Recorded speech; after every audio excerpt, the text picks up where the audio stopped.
Hello everyone, welcome to another mini blog. তো আজ হচ্ছে রথযাত্রা, তাই আজকের ব্লগটা আমি তোমাদের সবাইকে শুভ রথযাত্রার প্রীতি ও শুভেচ্ছা জানিয়ে শুরু করলাম। ঘুম থেকে উঠে দেখছি বাইরে বৃষ্টি পড়ছে, এতে ওয়েদারটা বেশ ঠান্ডাও হয়ে গেছে। আর এই সুন্দর ওয়েদার প্লাস রথযাত্রা উপলক্ষে আজ আমি ব্রেকফাস্টটা সেরে নিলাম কচুরি দিয়ে।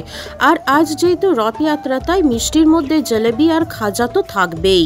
আচ্ছা, তোমরা কোনোদিনও তরকারির মধ্যে জলেবি ডিপ করে খেয়েছো? যদি না খেয়ে থাকো তাহলে প্লিজ একবার ট্রাই করো, আশা করি তোমাদেরও ভালো লাগবে। বেশ ঝাল ঝাল তরকারির মধ্যে মিষ্টি মিষ্টি জলেবি, এর কম্বিনেশনটাই আলাদা।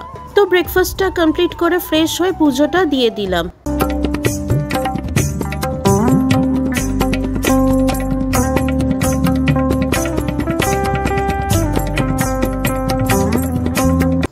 পুজো দেওয়া কমপ্লিট, এবার আমি লাঞ্চটা সেরে ফেলবো। আর আজ আমার লাঞ্চে ছিল চিড়ের পোলাও আর সাথে রায়তা। তো বিকেলবেলা টিভিতে পুরীর রথযাত্রা লাইভ টেলিকাস্ট দেখাচ্ছিল, সো ওইটাই দেখছিলাম।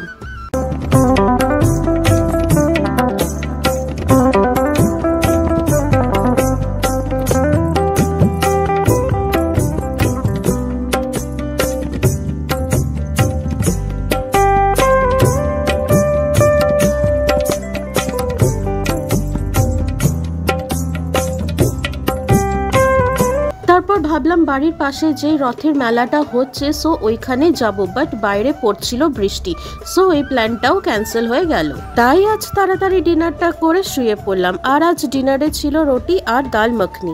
So that is it for today guys, see you in the another mini blog. Till then take care, bye by.